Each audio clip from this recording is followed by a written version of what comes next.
Alors, chers amis, bonjour. Voilà, je m'appelle Eliaou Hassan. Je suis aussi un ancien de la yeshiva. Et voilà. Donc, notre parasha, Parashat Shemot, c'est une parasha qui est très riche. Et on va faire connaissance de plusieurs personnages dans notre parasha. Alors, on va faire connaissance avec qui? Avec Moshe Rabbeinu. On va faire connaissance aussi avec son frère Aaron, avec Myriam, avec plein de personnages. Mais il y a un personnage qui est extrêmement intéressant. Je ne dirais pas qu'il est plus intéressant que les autres. Ils sont tout autant intéressants les uns les autres. Mais, comme certains commentateurs le disent, on a plus à apprendre de certains personnages. On a plus à apprendre des réchaïs, des impies. Pourquoi? Parce que ils sont, on va dire, pas plus proches de nous, mais bon, ils ont un lien très grand avec nous. De ressembler à Moshe Rabbeinu, c'est un but. Mais c'est peut-être encore un peu loin pour nous. Alors au moins, on va essayer de voir à qui on doit pas ressembler. Et ça, c'est une grande chose. Et le grand personnage qu'on va voir, pourquoi je l'appelle le grand personnage? Parce que si la Torah ramène un personnage, elle cite un nom, elle cite quelqu'un, c'est que c'est forcément un grand personnage. La Torah, comme on l'a dit plusieurs fois, elle part pas de plouc. Ni de plouc, ni de choses niais et bidons. On peut dire bidon, Rav? Bidon, ça va. Elle parle de grandes choses. Maintenant, c'est qui ce grand personnage? Vous l'avez reconnu, c'est qui? Comment il s'appelle le jeune homme là qui dort? Ah non, tu peux pas dormir. Ah, c'est impossible. Ah, c'est impossible. Viens t'asseoir ici à côté de moi. Non, que je te vois moins. En plus, t'es beau et tout là, comment il est beau, Rav? C'est dommage. Non, je peux pas. Viens t'asseoir là. Viens devant moi, je peux pas, c'est très dur. Ah, je peux pas. Voilà. Bon, très bien. Alors, c'est qui ce personnage? C'est qui ce personnage? Comment tu t'appelles? Uriel. D'accord? On dit bonjour à la maman, papa de Uriel. Voilà, il est là, Uriel. Il est très sérieux. Alors, Uriel, c'est qui ce grand personnage? Vous l'avez reconnu, c'est qui? Pharaon. Ah, t'es venu l'année dernière, toi. Qui c'est qui a dit Pharaon? Non, Rav, il lit le Torah Box, on peut pas. Pose le truc. Toi, comment tu t'appelles, toi? Comment tu t'appelles? Mendel. Alors on a qui? Uriel et Mendel. Ça va, c'est les stars de l'année, c'est vous? Presque. D'accord. C'est qui ce grand personnage? C'est Pharaon, Paro. D'accord? Pharaon, c'est un très grand personnage. Et on a beaucoup à apprendre de lui. Pourquoi on a beaucoup à apprendre de lui? Parce qu'il y a le Rambam. Vous avez entendu parler du Rambam ou pas? Le Rambam, il a écrit une lettre à son fils. Comment il s'appelait le fils du Rambam? Mendel. Comment il s'appelait le fils du Rambam? Très connu. Il s'appelait Avraham, Rabbi Avraham. Et il lui a écrit une lettre. Maintenant, dans cette lettre-là, il y a quelque chose de, on va pas dire mystérieux, mais une phrase. Qu'est-ce qu'il lui dit? Il lui dit, Da béni, sache mon fils, Paro ou à Yetzerara. Vous savez ce que c'est Yetzerara? Uriel. C'est quoi Yetzerara? Ah, il ne le connaît pas, lui, Baruch Hashem, Yetzadik. Paro ou à Yetzerara, c'est lui Yetzerara. Alors, qu'est-ce que cette phrase, elle veut dire? En réalité, on n'en sait rien réellement. Est-ce que Pharaon, c'est l'incarnation du Yetzerara, ou est-ce que Pharaon se comporte comme le Yetzerara? On peut interpréter comme on veut, interprétez-le comme vous voulez. L'année dernière, à cette même paracha, on avait aussi parlé de ça, mais je voudrais rajouter des éléments. Maintenant, à quoi ça sert de savoir que Pharaon, c'est le Yetzerara? Qu'est-ce que ça veut nous apporter dans la vie?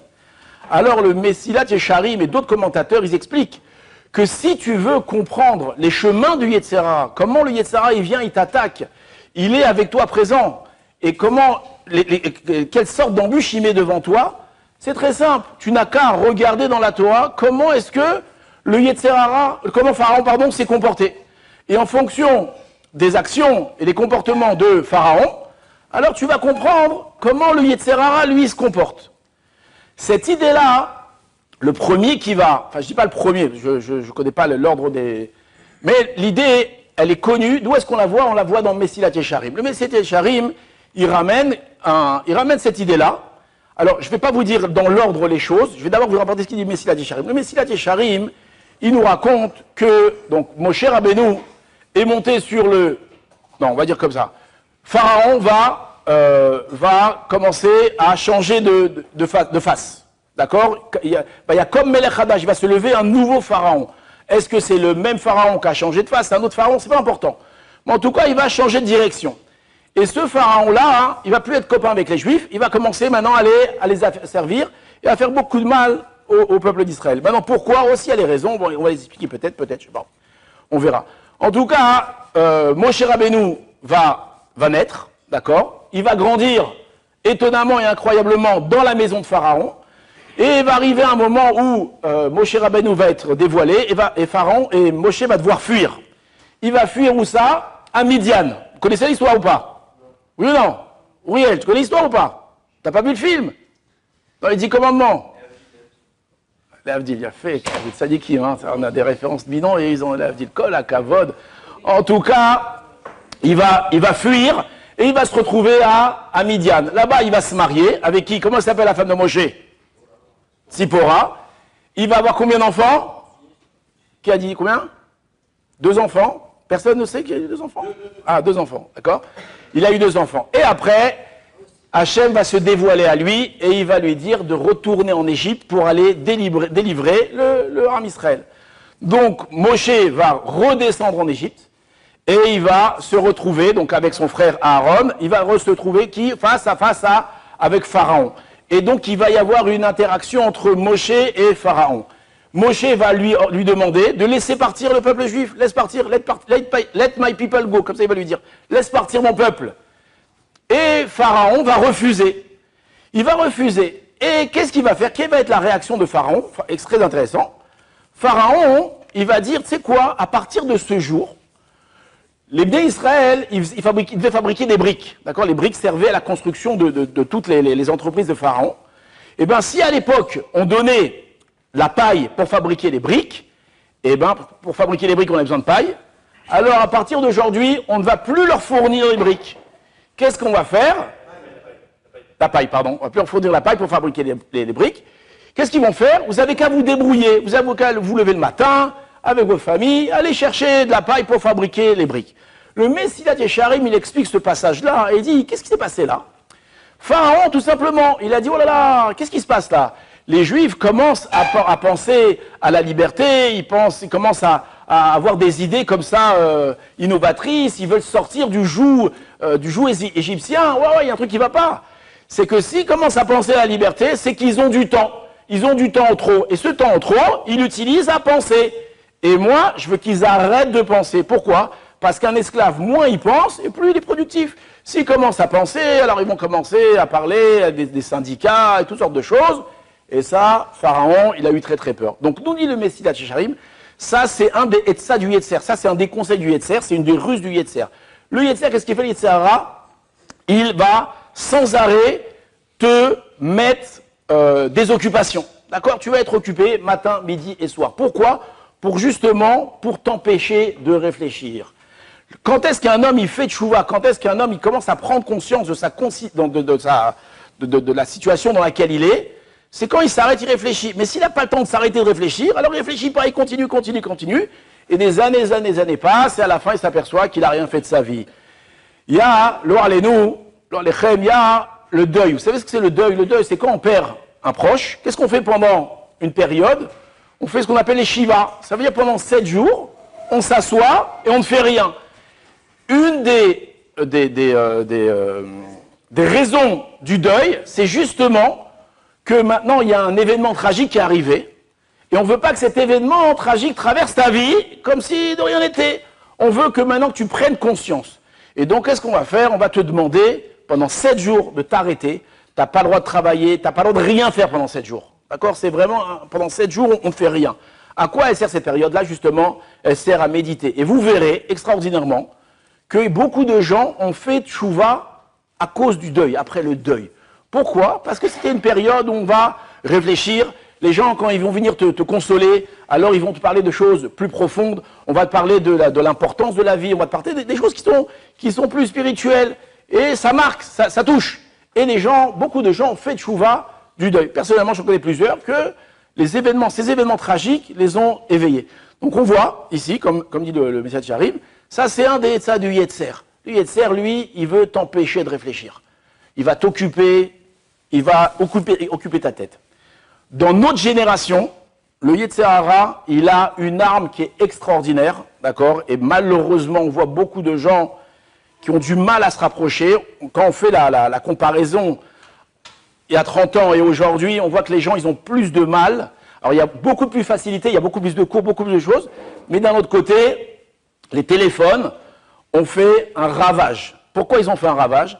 Parce qu'ils ont enlevé aux gens la possibilité de réfléchir. Avant, tu pouvais prendre un livre, tu pouvais commencer à réfléchir, tu pouvais discuter avec ton ami, tu pouvais parler de choses intelligentes, profondes. Aujourd'hui, on ne réfléchit plus. Dès que tu as 2 minutes, qu'est-ce que tu fais? Hop là, on prend le téléphone et on commence, comment dire, on entre dans le langage des jeunes? À scroller. Tu le savais, arabe? On scrolle. On scrolle et on passe d'un TikTok à Instagram et à un Facebook. Facebook, c'est plus pour les jeunes maintenant. Et vas-y, on passe et on passe et on passe et on passe. Et on a perdu comme ça 1 heure. Et à la fin, on a vu que des bêtises, on n'a pas pu. Et ça, c'est exactement Etzat HaYetzer. Le Yetzer Hara, il est très content. Maintenant, vous allez me dire, moi, monsieur le rabbin, je ne regarde pas de trucs pas cachés dans le téléphone. Mais le Yetzer Hara, il s'en fout que tu regardes des trucs pas cachés ou pas. D'accord? Que tu regardes simplement ton téléphone, que tu perds ton temps, pour lui, c'est tout bénéfice. Perds ton temps au maximum. Les jours passent, les semaines passent, les mois, les années passent. À la fin, tu te retrouves, tu as 28 ans, tu as 30 ans, tu as 32 ans, et tu n'as rien fait de ta vie. Alors, tu as une carrière, tu as plein de choses, mais tu n'as jamais réfléchi à la condition réelle de ta vie. Et ça, c'est purement Etzat HaYetzer. Donc ça, c'est le Messilat Yesharim, comme ça, il ramène ce Inyan-là. Maintenant, en réalité, quand on regarde dans toutes les paroles de Pharaon, tout ce qui va faire Pharaon, on va trouver encore d'autres éléments qui sont Etzat HaYetzer. Juste une parenthèse, le Yetzer Hara, c'est quoi? Alors, le Yetzer Hara, est-ce que il y a vraiment une entité spirituelle qui s'appelle le Yetzer Hara, ou est-ce que c'est un dimion? Est-ce que c'est une imagination, quelque chose qu'on a dans nos têtes, ou une attirance de l'autre côté matériel vers les choses matérielles, qu'on appelle le Yetzer Hara? Alors vous allez entendre comme ça et comme ça. Les deux sont vrais. Le Ben Ishra et le Rabbi Israël Salinter nous disent que le Yetzer Hara, ce sont une vraie entité. D'accord, il y en a, je sais, qui n'aiment pas qu'on dise ça. Ils disent non, Yetzer Hara, en vérité, ça n'existe pas, c'est quelque chose qui est dans ta tête, qui est dans ton corps. Alors, c'est pas vrai, c'est pas vrai. Il y a une preuve qu'il y a des chazal qui expliquent que le Yetzer Hara, c'est une vraie entité. Qu'est-ce que ça rajoute de dire que c'est une vraie entité, le Yetzer Hara? Ça veut dire qu'il y a une force dans le monde, que Akadosh Baruch Hu, il a mis une force dans ce monde qui s'appelle le Yetzer Hara. Et ce Yetzer Hara réfléchit, travaille pour te faire fauter. Pour te faire fauter au niveau individuel et pour te faire fauter au niveau de la communauté, au niveau de l'humanité. D'accord? Le Yetzer Hara, il a un bureau, d'accord? Et il travaille, il a sûrement des gens qui travaillent pour lui. Et il dit, maintenant, venons réfléchir, comment est-ce qu'on va faire fauter, comment on va faire descendre l'humanité. Il y a une vraie entité qui s'appelle Yetzer Hara. Donc ça veut dire qu'il y a une vraie sagesse derrière, enfin, quand je dis sagesse, une vraie intelligence derrière ça. Alors venons, on regarde un autre Etza du Yetzer. On va essayer de regarder dans l'ordre cette fois-ci. La première fois où on va voir Pharaon, c'est qui? C'est que Pharaon, il va changer de facette. Il va changer de facette. Il y a marqué Vayakom Melech Hadash. Il va se lever un nouveau roi sur l'Égypte. Qu'est-ce que ça veut dire un nouveau roi? Alors il y a deux opinions. Est-ce que c'est un nouveau roi ou c'est le même roi qui a changé de facette? Alors on l'explique comme on veut, mais si on dit que c'est un roi qui a changé de facette, ça nous apprend qu'en réalité le Yetzer Hara, c'est un menteur. C'est quoi, c'est un menteur? Le Yetzer Hara, il va te faire des promesses. Il va te dire, t'inquiète, tu vas faire ci, tu vas faire ça, tu vas réussir, et tout va bien. Et du jour au lendemain, paf, il va devenir quelqu'un d'autre. Il va te mentir, il va te mettre en erreur. Où est-ce qu'on a vu ça? Alors il y a un chazal qui est très joli avec Avraham Avinu. Lorsque Avraham Avinu va partir sacrifier son fils, vous connaissez le passage ou pas? Alors Hachem, il va dire, prends ton fils et va le sacrifier. Maintenant, Avraham Avinu, ça lui prend la tête, ce truc-là. C'est quoi? Je vais sacrifier mon fils.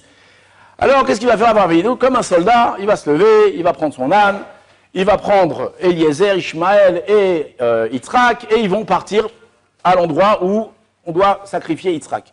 Maintenant, Chazal nous raconte, si vous voulez, dans le Midrash raconte, c'est très joliment raconté, où là-bas, le Yetzer Hara, il est venu voir Avraham Avinu. Et qu'est-ce qu'il va lui faire? Il va commencer à lui dire, mais dis-moi, mais t'es pas un peu fou, toi? Tu vas aller sacrifier ton fils? Mais toute ta vie, tu t'es battu contre ces gens qui sacrifiaient leur fils. Alors, on va dire, c'est quoi? À l'époque, il y avait toutes sortes de cultes païens.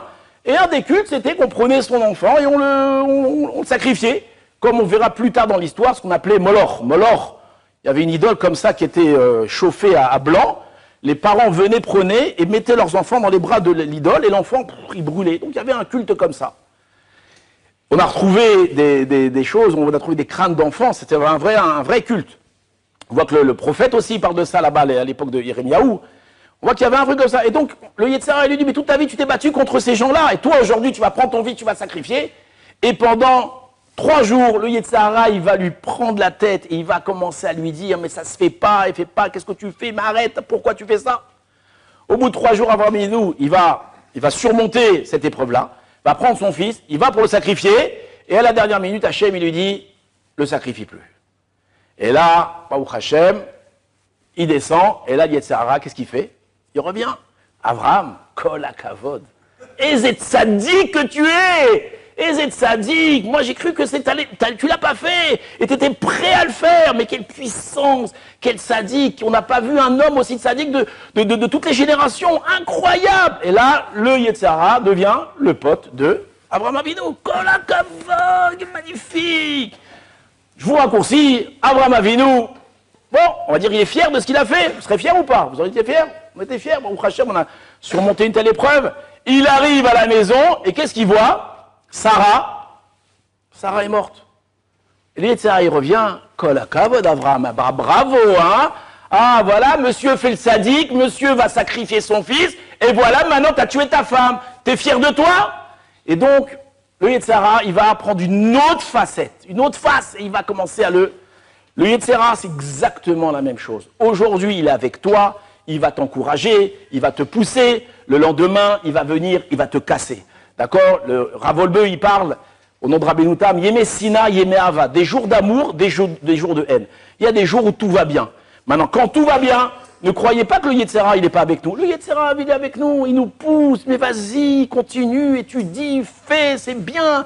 Tu veux étudier jusqu'à 2 h du matin, mais magnifique, continue, vas-y, même 3 h du matin, continue à étudier, extraordinaire. Et le lendemain matin, bien entendu, on est fatigué, on n'arrive pas à se lever, eh ben, kol hakavod, hein, voilà, t'étudies jusqu'à 3 h du matin, le matin, t'arrives même pas à te réveiller, t'arrives même pas à écouter le cours, tu t'es fait engueuler par le Rav, t'es un raté, t'es un as, t'es un rien du tout, t'es un nul, Et boum, on retombe. Et sans arrêt, Yemé Sina, Yemé Ava, Yemé Sina, Yemé Ava. Donc, Zé et Tzata Yetzer. Un homme, il doit apprendre l'équilibre, être normal. D'accord? Quand tout va bien, c'est bien, mais méfie-toi, il y a une chute après. Quand tu chutes, ne t'inquiète pas. Le Yetzirah, il vient et t'accable, tout va bien. C'est que du dimion, c'est que de l'imagination. En réalité, tu as une petite faiblesse, tu vas récupérer, tout va bien. Et le problème, c'est qu'on écoute le Yetzirah. Quand tout va bien, alors on se croit au top. Et quand tout va mal, on se croit le dernier des derniers. Où est-ce qu'on a vu ça aussi dans la tfila? On dit, on demande à Akadosh Baruch Hu de nous protéger du Yetzirah qui est devant nous et qui est derrière nous. C'est quoi le Yetzirah qui est devant nous, qui est derrière nous? Lequel Yetzirah on parle? C'est le même, c'est pas le même? Non, il y a 2 Yetzirah. Le même, mais il a 2 facettes. La première, c'est quand il est devant nous. Il te dit, viens faire la faute. Viens, rentre au McDonald's, mange un cheeseburger, tu vas kiffer, viens. Oui. Et il y a celui qui est derrière toi, qu'est-ce qu'il fait? Il te pousse, va faire une mitzvah. Donc on voit hein, ces 2 facettes, exactement comme on a vu le Yetzirah. Maintenant, Pharaon, il va voir que le peuple va se multiplier extraordinairement. Qu'est-ce qu'il va faire? Il va dire là, il faut absolument qu'on fasse quelque chose. Regardez le mot ici qui est employé. Pharaon, il va dire, venez, on va, en français, moi je le traduis par s'ingénifier. Est-ce que ça se dit en français ou pas? Ça se dit s'ingénifier? Il traque malo. Bon, il traque malo. Viens, on va maintenant agir avec chorma, avec sagesse contre qui? Contre le libérateur d'Israël. Pharaon sait que le libérateur, Moshe Rabbeinu, vient de naître. Et là, il faut absolument faire quelque chose contre lui. Et là-bas, le terme qui est employé, c'est itrak malo. Je ne trouve pas le verset. Où est-ce qu'il est? Bon, je ne sais pas. En tout cas, faites confiance, c'est marqué. Voilà, c'est marqué ici. Ava nitrak malo. Le Yetzirah, c'est pas un. Alors, quel mot on peut dire? C'est pas un imbécile. D'accord? Bien que Chazal, il le traite d'imbécile. Mais c'est pas un imbécile. Quand il vient avec sagesse. Quand je vous ai dit au début que le Yetzirah, c'est une entité, c'est quelque chose qui réfléchit. Ça veut dire que c'est un ange qui réfléchit. Il ne va pas te faire n'importe quoi, n'importe comment. Le Yetzer Hara, il agit avec intelligence. Une des intelligences, c'est qu'il est prêt à te donner. Pourquoi? Pour que demain, tu tombes. Donc, parfois, il va te donner beaucoup de réussite, beaucoup de choses, mais à la fin, à la main, c'est pour te pousser, pour te faire tomber. Et ça, c'est Nitrak Malo. Le Yetzer Hara, il agit avec intelligence. Maintenant, qu'est-ce qu'il va faire? Parmi les décrets qu'il va faire, il va dire, si le libérateur, apparemment c'est un homme, qu'est-ce qu'on va faire? On va tuer tous les enfants. On va tuer les enfants. Qu'est-ce qu'il va faire? Il va dire au Vayomer, voilà. Là-bas, il y avait 2 mialédot. Ce que c'est des mialédot? C'était des sages-femmes, celles qui accouchaient les enfants, les femmes.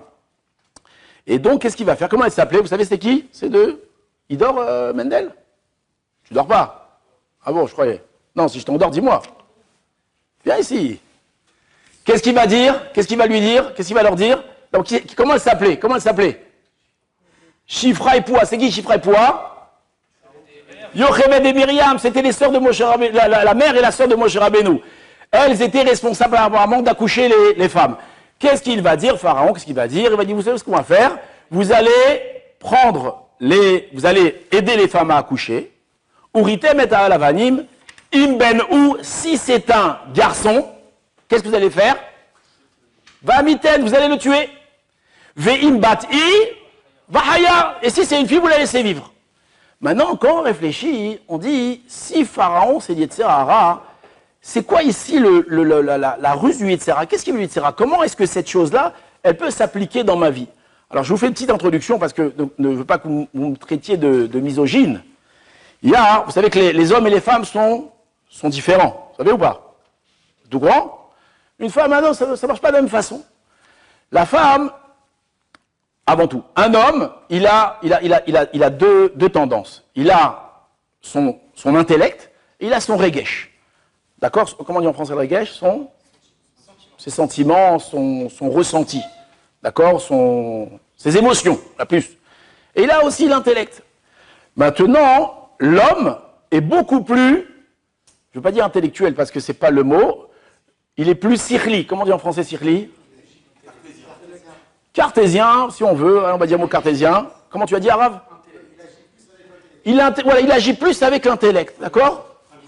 Pragmatique, plus avec l'intellect. La femme, elle agit plus avec le regesh, avec les sentiments, avec les émotions.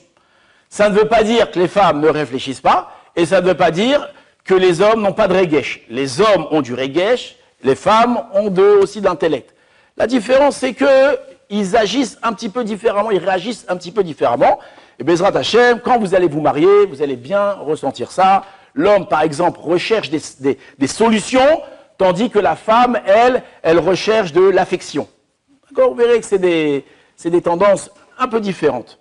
Maintenant, lorsque le Yetzer Hara, pour Pharaon, il nous dit, si c'est un garçon, vous allez le tuer. Qu'est-ce que ça signifie? Si lorsque tu es face à un problème, monsieur, il est face à un problème. Maintenant, il y a deux choses qui arrivent. Il y a la réflexion, c'est comment maintenant je dois agir de façon, comment tu as dit, cartésienne. Il y a un problème, comment je réagis. Il y a la réflexion. Mais il y a aussi le sentiment, il y a les émotions. Par exemple, il y a quelqu'un, il est venu, il t'a insulté devant tout le monde. Comment est-ce que tu dois réagir? Alors, tu as deux choses qui viennent maintenant, très souvent en contradiction. Viens, on réfléchit, comment je réagis? Est-ce que maintenant, je lui mets un coup de poing?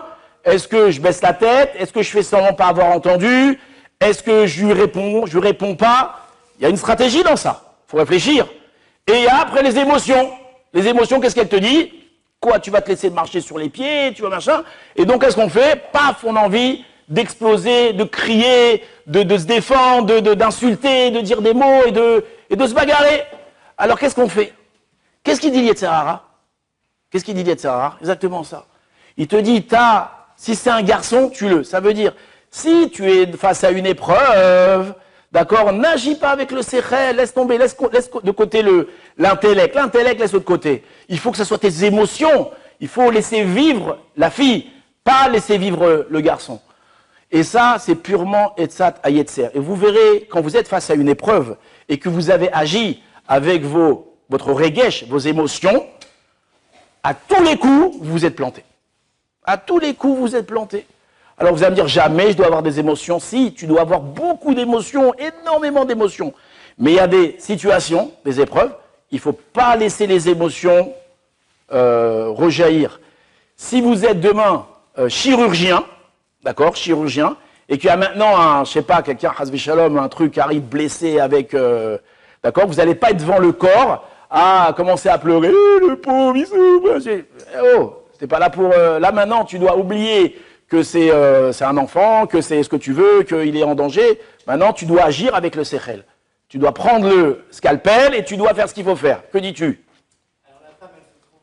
Jamais, la femme ne se trompe jamais. La femme a toujours raison. Rappelle-toi, la femme, elle a toujours raison. La femme, ce que je dis, c'est aussi valable pour les femmes.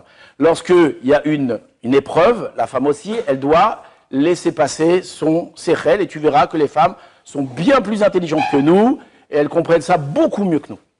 Sauf que dans la vie quotidienne, elles ont plus de regesh. C'est ce que le verset il dit, que la fille, c'est une trouna, une qualité qui appartient à la femme. C'est pour ça qu'on l'appelle la fille. Mais ça ne veut pas dire que les femmes sont pas. Les femmes sont beaucoup plus intelligentes que les hommes. Sache-le. Peut-être. Peut-être, tu vas trouver 1000 différences, 1000 machins, mais par rapport à ces questions, les femmes, elles ont plus que... Comment on peut dire qu'ils vivent avec leur faiblesse s'ils sont souffrants? Ça contraire un peu ce que tu as dit, qu'avec les souffrances, on doit toujours plus utiliser l'intelligence. Je parle pas de souffrance, je parle d'épreuve. Je sais pas. Mais laisse la question de côté, elle est intéressante. D'accord? Quand on parle d'hommes et de femmes, on ne parle pas des hommes et des femmes. On parle du sentiment féminin et du sentiment masculin. Je connais rien dans la Kabbalah, mais très souvent, quand tu lis les Zohar, on parle du Zachar et du Nekeva. Alors peut-être aussi on touche à ces notions-là. D'accord? Alors, parlons d'un autre Etzat Hayetzer. On va voir qu'à la fin, les Méyalédotes, elles ne vont pas faire ce qu'ils vont faire. Elles ne vont pas faire ce que le Pharaon il voulait. Elles ne vont pas tuer les enfants. Alors Pharaon, il ne va pas être content, donc il va changer de stratégie. Qu'est-ce qu'il va dire? Il va dire à son peuple, maintenant, vous savez ce qu'on va faire? Quand il y a un enfant qui naît, quand il y a un garçon qui naît, qu'est-ce que vous allez faire? Vous allez le prendre, et qu'est-ce que vous allez faire? Vous allez jeter où ça? Dans le Yéhor. C'est quoi le Yéhor? Le Nil. Alors ça aussi, c'est Etzat Hayetzer. Alors les Chassidim, au nom de la Chassidoute, comme ça j'ai lu une fois, ils ramènent, c'est quoi le conseil ici? Qu'est-ce que ça représente le Yéhor? Le Yéhor, le Nil. C'était quoi le Nil? Le Nil, c'était la source de la Parnassa. La Parnassa, comment on dit en français? La subsistance. D'accord? La Parnassa. Et un des grands conseils du Yetzer, et vous verrez avec le temps que c'est un truc qui ne nous lâche pas et que malheureusement on a du mal à se détacher de ça, parce qu'on est obligé, c'est que le souci numéro 1 d'un homme, c'est quoi? C'est la Parnassa. Et le Yetzer Hara, il t'attaque essentiellement sur la Parnassa. Comment tu vas vivre? Qu'est-ce que tu vas faire? Qu'est-ce que tu vas manger? Encore, c'est même pas ça qu'il nous dit. C'est comment tu vas changer ta nouvelle voiture, comment tu vas t'acheter une villa, comment tu vas t'acheter une nouvelle Rolex, comment tu vas... Il va nous accabler avec la Parnassa. Et vous verrez que beaucoup de gens, la plupart des gens ont des bonnes intentions, ils ont envie d'avancer. La chose numéro 1 qui freine les gens, c'est la Parnassa. Et c'est ça, Etzat Hayetzer. Prends-les et jette-les dans la Parnassa. Donne-leur le souci de la Parnassa. Et c'est quelque chose qui torture et qui rend fou. Plus on va dans l'âge et les enfants grandissent, on doit les marier, on doit ci, on doit ça. On voit que cette chose-là, elle prend une grande place chez nous. Et c'est normal, on a besoin de vivre, mais ça nous prend la tête.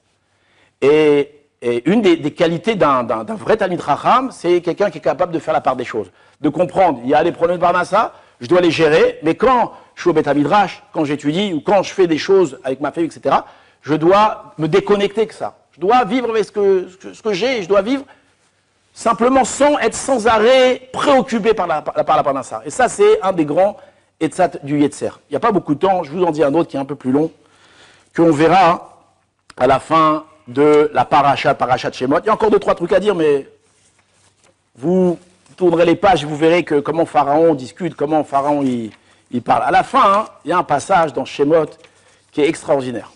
c'est quoi le passage? C'est que Moshe Rabbeinu, à la fin, il va retourner chez Pharaon et il va lui dire, écoute, laisse partir mon peuple.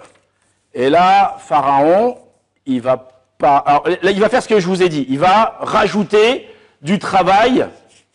Il va rajouter du travail au Ham Israël. Maintenant, si on analyse un petit peu, d'accord, la discussion qu'il y a entre Moshe et Pharaon. Lorsque Moshe va venir devant Pharaon, qu'est-ce qu'il va lui dire? Vayomer Elohe Avri Nikra Alenu Nelecha. Attendez, pardon, excusez-moi, j'aurais dû chercher le verset avant. Non, c'est juste avant. Oh, voilà. Va'achar Baou Moshe et Aaron. Donc Moshe et Aaron, ils sont venus devant Pharaon et ils vont lui dire ainsi.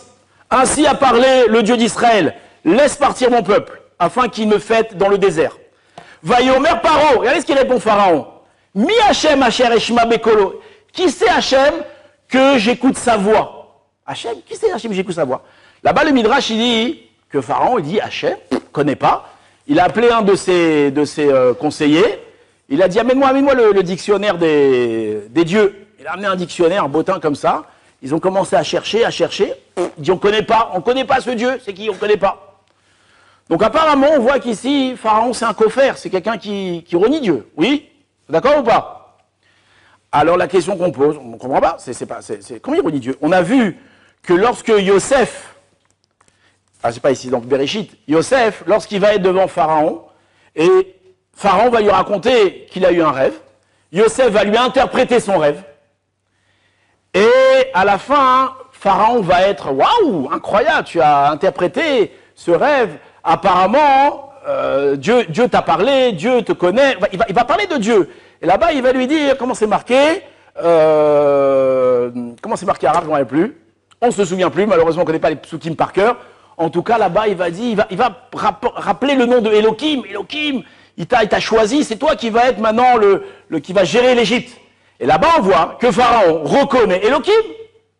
Alors comment ici, toi, Pharaon, ici, tu ne connais pas Dieu? Vous comprenez la question ou pas? Hein? C'est pas le même, d'accord? Ici, c'est le même? Alors, en réalité, je vous ai posé une fausse question, je vous ai piégé. Je m'excuse. Pourquoi je vous ai piégé? Parce qu'on sait que Hachem, il a plusieurs noms, ça veut dire plusieurs attributs. Il y a, comme on a dit, Shakai, Elohim, Yudke Vavke. Pharaon, lui, qu'est-ce qu'il a dit ici? Vayomer, mi Hachem, Yudke Vavke.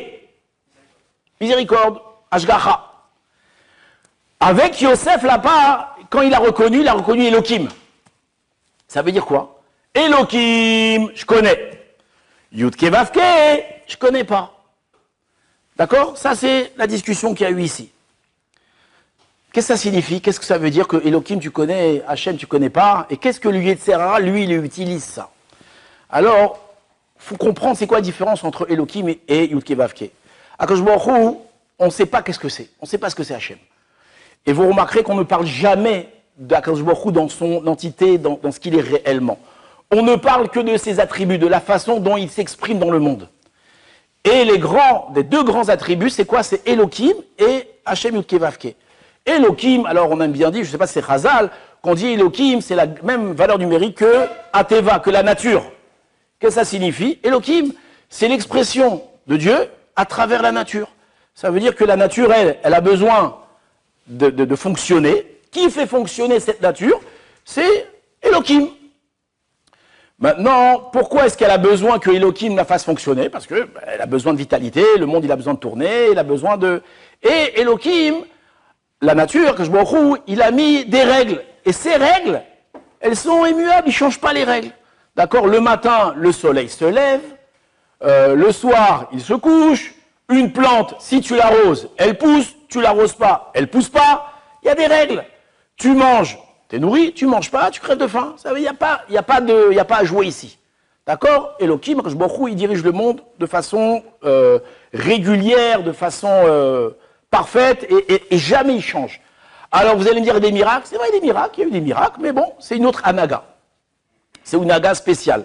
On voit que Hachem, il s'est dévoilé parfois, laissons de côté. Yudke Vavke, c'est autre chose. Yudke Vavke, c'est l'attribut qui va désigner, entre autres, je dis entre autres parce que c'est plus complexe que ça, ce qu'on appelle Ashgaha.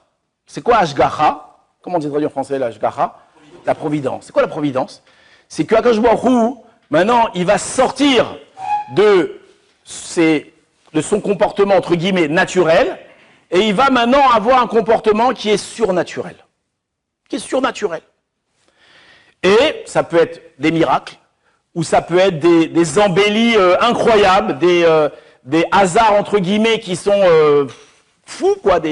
On entend des histoires qui sont folles, des trucs incroyables, et on dit, c'est la main de Dieu ici. Oui, c'est la main de Dieu, c'est Yud Kei Vav Kei.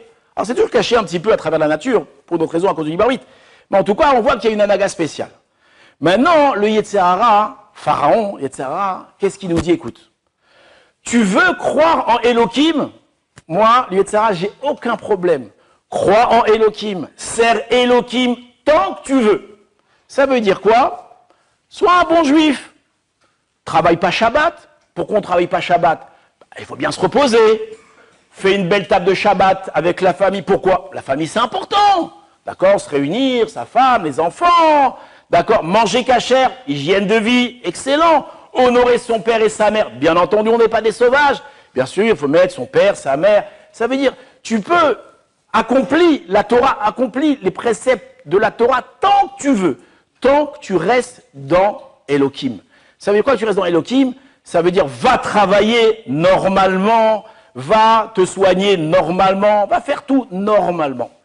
Il y a une chose que moi, Yetzer Hara, je ne veux pas, Pharaon, que je nie, je renie, et je ne veux pas que tu le fasses, c'est que tu me commences à me parler de Hachem de Yud Kei Vav Kei. Que tu vas commencer à me parler de Emouna, de Bitachon, ouh là là, non, non, non, non, ça me plaît pas. Ça me plaît pas.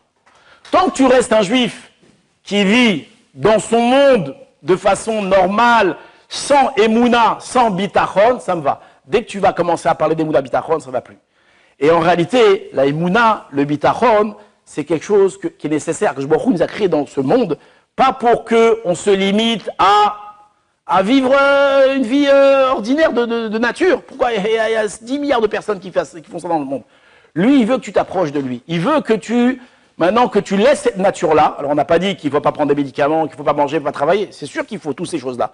Mais il faut avoir une vie qui est plus branchée avec la Emouna et avec la Ashgaha.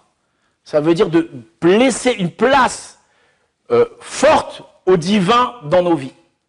Un juif, il doit, dans sa bouche, tout le temps, parler de Emouna et de Bitachon. Et c'est ça le moteur d'un juif. Un juif, il ne doit pas dire sans arrêt la nature, le travail, la ishtadlout, toutes ces choses-là. C'est des vraies notions qu'il faut exploiter. Mais ce n'est pas ça le discours d'un juif. Le discours d'un juif, c'est d'être branché avec la Emouna, d'être branché avec la Ashgaha, de sortir d'un comportement ordinaire à un comportement extraordinaire. D'accord? Je ne dis pas de chercher le miracle, de voir le miracle, mais de voir le miracle, de voir la main d'Akadosh Baruch Hu à travers cette nature-là. Akadosh Baruch Hu, il se cache, et ton travail dans ce monde-ci, c'est de rechercher Akadosh Baruch Hu. D'accord? Et c'est ça, ici, la discussion entre Pharaon et Elohim et Ashgaha. Je vous raconte une petite histoire parce que j'étais un petit peu lourd, non? Rapidement, une petite histoire, Rav? Rapidement, par rapport au Yetzer Hara, il y a une histoire connue avec Reb Zouché. Vous connaissez Reb Zouché? Il y avait Reb Zouché et Reb Elimelech, d'accord? Deux frères très tzadikim, une histoire populaire très connue, où un jour, Reb Zouché, il est parti voir son maître qui était le Magui de Mizrich. Il est venu le voir, il lui a dit, Rebbe, je dois marier ma fille. Bah, Mazal Tov, très bien, Aval, j'ai pas le sou. Alors le Magui de Mizrich, il a dit, je vais t'aider. Il a reçu de l'argent, il lui a donné une somme d'argent, une certaine somme d'argent. Très jolie. Maintenant, lui, pour économiser, qu'est-ce qu'il a fait? Il n'a pas pris le carrosse. Il est parti à pied. Et dans ses pérégrinations, il a de village en village. Et à un moment, il arrive dans un village juif. Et là, il voit une sorte d'émeute, des cris, des balaganes. Il s'approche, qu'est-ce qui se passe? Et là, on voit qu'il y a un mariage qui était organisé, mais que le khatan, il a commencé à crier, la belle-mère, elle a commencé à crier. Qu'est-ce qui se passe? Alors, la belle-mère, qui était une veuve, devait apporter, donc le jour du mariage, la nedounia. Comment on dit nedounia en français? La dot. La dot, oui, la dot. Mais le problème, c'est qu'elle ne trouve plus l'argent. Elle trouve plus l'argent. Elle avait une bourse avec de l'argent, elle a tout perdu. Elle ne sait pas où il est. Et le khatan, il a dit, écoutez, madame, moi je veux bien marier avec votre fille, mais comment on va vivre la dot. Et oui et non, et oui et non, et les gens, ils ne savent pas quoi faire, et une émeute. Et là, le rab, il voit ça, il s'approche, et il dit, qu'est-ce que vous avez perdu, madame? Elle dit, j'ai perdu, je sais pas combien, 100 roubles, grosse somme à l'époque. Ah bon, et comment ils étaient? Bah, ils étaient dans une bourse en cuir, comment ils étaient les pièces? Bah, c'était des pièces, il y avait tant de pièces tant de pièces de 5, tant de pièces de 10, il écrit. Et là, Reb Zouché, il entend ça, il dit, ah, vous inquiétez pas, madame, je l'ai retrouvé, c'est moi qui l'ai trouvé. Tout le monde se retrouve, ah, quoi, tu l'as retrouvé? Oui, c'est moi qui l'ai retrouvé. Bougez pas, je vais vous la chercher. Alors les gens, ils sont contents, bah, au Krachem, bah, au Krachem. Qu'est-ce qu'il fait, Reb Zouché? Il prend l'argent de mariage de sa fille, il va chez un khalfan, un changeur, il dit, donne-moi tant de pièces de 10, tant de pièces de 5, tant de pièces de machin, il prend la somme, il les met dans un, et il ramène la somme, il dit, la voilà, l'argent est là, ah, bravo, on le prend, on le jette, j'exagère, je sais pas s'ils l'ont pris, mais en ce moment. En tout cas, bah, au Krachem, Mazalto, et il va pour donner l'argent à la veuve, il retient, il dit, attendez, moi je veux bien vous rendre l'argent, mais je veux que vous me donniez un pourcentage. Et là, les gens me disent, mais t'as pas honte? T'as pas honte, pauvre veuve et de maestru, tu veux un pourcentage? Jusqu'à présent, qu'on a cru que t'étais un sadique, et maintenant, là, comme ça, t'as pas honte? Et comment il commence à l'insulter, et machin, il commence à les trucs, et à la fin, il lui arrache la bourse, et il lui donne à la dame, et il le prenne, et il le jette comme un malpropre. Et là-bas, il y avait le rave de la ville qui a vu ça. Et le rave de la ville, il dit, ce personnage-là, je l'ai déjà vu. Où je l'ai vu chez le Maguide de Mizrich. Qu'est-ce qu'il a fait? Le temps passe. Donc, Reb Zouché est rentré chez lui, comme il a marié sa fille, on n'en sait rien. Et le rave de la ville, il est retourné, un jour il est parti chez le Maguide de Mizrich, il dit, vous savez, il y a un bonhomme qui vient des fois chez vous. Vous voyez lequel, comme ça, habillé comme ci, comme ça? Il dit, oui, bien sûr, je le connais, Zouché, il s'appelait. Oui, Zouché. Bah, sachez, en vérité, ce monsieur-là, bah, il n'est pas du tout bécédaire. Il dit, comment, Reb Zouché? Il n'est pas du tout bécédaire. Et il lui raconte l'histoire. Et là, Maguide de Mizrich, il comprend ce qui s'est passé, il comprend que c'était l'argent qu'il lui a donné. Et il comprend, Reb Zouché, ça dit qu'il est, bah, il a voulu aider cette pauvre veuve, elle va pas laisser une bâtisserelle, maintenant pas se marier. Mais ce qu'il ne comprend pas dans l'histoire, c'est pourquoi il demande un pourcentage. Tu t'as fait la mitzvah, là, jusqu'au kesher, Bon, alors il dit au rabbin, Dieu très bien, quand il viendra, je le remettrai en place. Quelques temps passent, et Reb Zouché, il arrive une autre fois chez le Maguide de Mizrich, et il lui raconte, il lui dit, écoute, j'ai entendu telle et telle histoire, la vérité, kol hakavod, t'as pris l'argent, t'as marié la jeune fille. Mais un truc que j'ai pas compris, pourquoi tu t'as réclamé un pourcentage? Il a dit, pourquoi j'ai réclamé un pourcentage? C'est tout simplement. C'est que quand j'ai dit que j'avais la somme d'argent, ils m'ont acclamé, ils m'ont applaudi. Et qui c'est qui est venu me voir? Qui est venu me voir? Yetzirah. Qu'est-ce qu'il est venu me dire? Kol hakavod, Reb Zouché. Et c'est tzaddik ata. Mais personne n'a fait une mitzvah comme tu l'as fait depuis le Moshe Rabbeinu, depuis Adam Arishon. Il n'y a pas eu un tzaddik dans toutes les générations qui est comme toi. Et là, il y a un vent d'orgueil qui est monté dans mon cœur incroyable. Et je le voyais en train de m'applaudir, il m'a pris, il m'a embrassé, il m'a... Et là, je me suis dit, oh là là, je vais pas finir la journée si je suis orgueilleux comme ça. Et donc, j'ai dit au Reb ça, dégage, laisse-moi tranquille. Il dit, je vais te laisser tranquille, mais je t'embrasse, t'es beau, tes trucs et tout. Il dit, va-t'en, sinon je vais te faire partir de force. Il dit, mais comment tu vas te faire partir de force?